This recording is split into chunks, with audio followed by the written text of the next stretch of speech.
Bonjour à tous et bienvenue dans ce nouveau numéro de Sub Inside, votre magazine qui vous plonge au cœur de vos clubs préférés. Et pour ce nouvel épisode, on va vous faire découvrir l'un des clubs qui organise l'un des plus grands tournois de hockey subaquatique en France. On va vous faire découvrir donc le club du Puy-en-Velay. C'est parti, suivez-moi.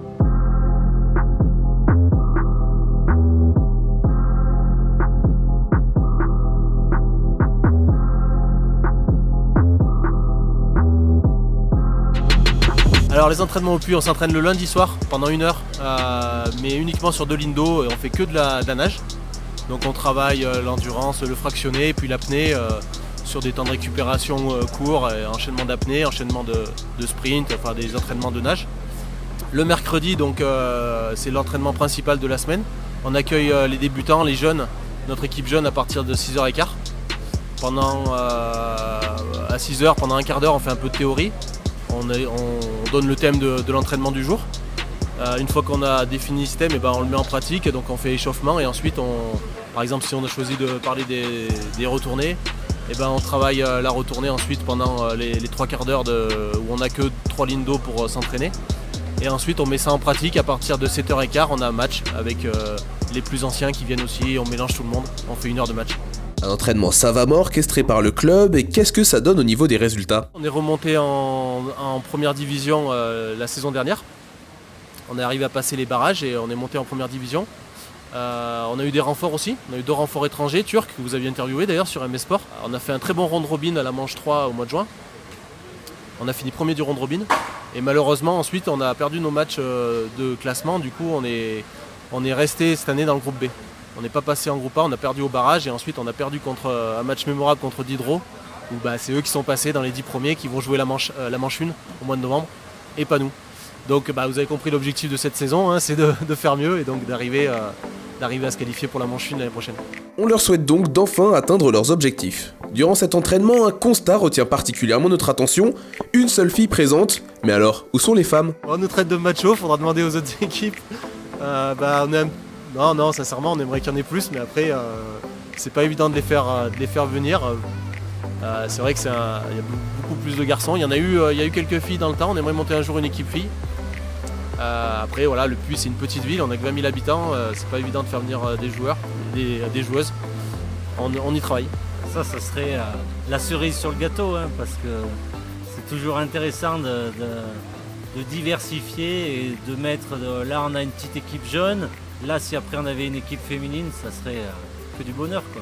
Et alors, pourquoi est-elle si seule dans le club? Ça motive pas trop le hockey, je sais pas pourquoi. Parce que peut-être qu'il faut plusieurs compétences, il faut savoir nager. Le hockey, ça fait un peu peur, il y a beaucoup d'a priori sur ça. Et je pense que c'est en partie pour ça. On a peur que ce soit trop physique et ça freine beaucoup de filles, je pense. Enfin, c'est dommage, mais il y a des sports beaucoup plus difficiles. Enfin, tous les sports sont difficiles d'une certaine manière, donc le hockey, ça peut motiver des filles, mais au Puy, non, pas encore.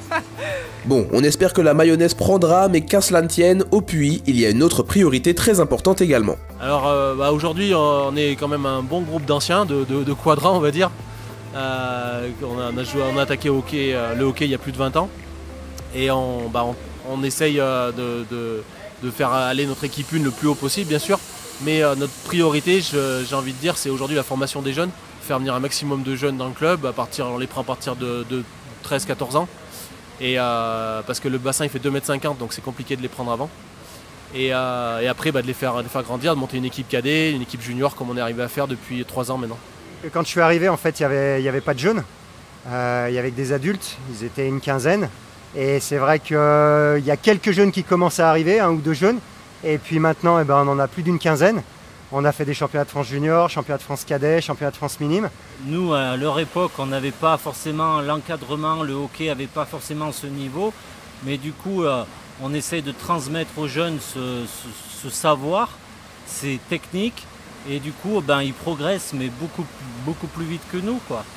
Et souvent, des fois, on se dit avec Johan, mais si à l'époque on avait eu cette formation, mais ça aurait été super, quoi. Le but c'est de passer la main un jour, de se dire que pour faire développer le hockey au Puy, ça passe forcément par là. C'est obligé de passer par de la formation, et puis après on se prend au jeu, quoi. Eux ils se prennent au jeu, ils font venir les copains, et puis on a envie on a envie de les faire progresser, et voilà quoi. Et qu'en pensent les jeunes joueurs du club justement? Bah, ça va, ils sont cool.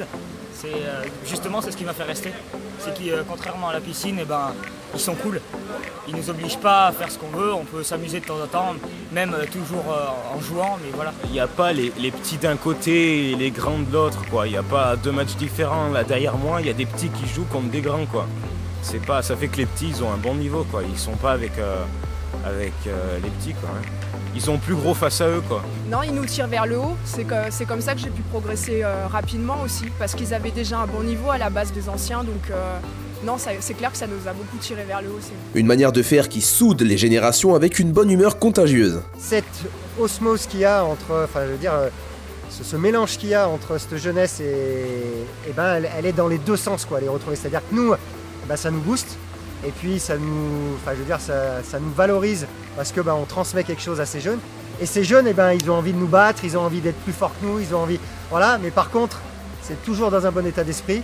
Et quand on sort du bassin, c'est vrai que les échanges qu'on a après les matchs sont super sympathiques, quoi. Et qui peut aussi installer une rivalité saine. Ouais, oui, on a envie, c'est la compétition, c'est le jeu aussi, on a envie de les dépasser bien sûr. J'aime bien les faire chier un peu dans l'eau, ouais, ça me plaît. Et puis eux, ça les enrage un peu parce qu'ils voient une nana qui les bat, ils en ont marre, quoi. Donc ça pousse tout le monde, mais c'est bien, c'est le jeu. Et ce mélange de générations, est-ce que ça ne serait pas une cure de jouvence pour les vieux? Oui, on va dire. Après, sous l'eau, peut-être pas, mais oui, dans la tête, oui, sûrement, oui. N'importe comment, moi j'ai toujours 20 ans. Hein. Ça, c'est clair. Et je pense que jusqu'au bout, j'aurai 20 ans. Hein. Cette alchimie trouvée rend ce club véritablement particulier et en fait l'une des forces du club de Haute-Loire. Le club du Puy, c'est vraiment une ambiance de potes qui essaye de se développer dans une petite ville. Et ça c'est le plus dur. Mais bon, on va dire que le club du Puy, c'est une ambiance très amicale où on essaie de prendre du plaisir avant d'aller chercher toujours la performance. Le club du Puy, je dirais, c'est une bande de copains, c'est la bonne ambiance. Ça se prend pas la tête et puis c'est une passion du hockey, quoi. Alors comme vous le voyez, pour jouer au hockey subaquatique, il n'y a pas d'âge et en plus jeunes et moins jeunes jouent très bien ensemble. Alors si jamais vous voulez les rejoindre et rentrer dans cette grande famille, n'hésitez pas. C'est donc la fin de ce nouveau numéro de Sub Inside, merci à vous de l'avoir suivi. On se retrouve donc en France ou ailleurs pour découvrir un nouveau club. Salut!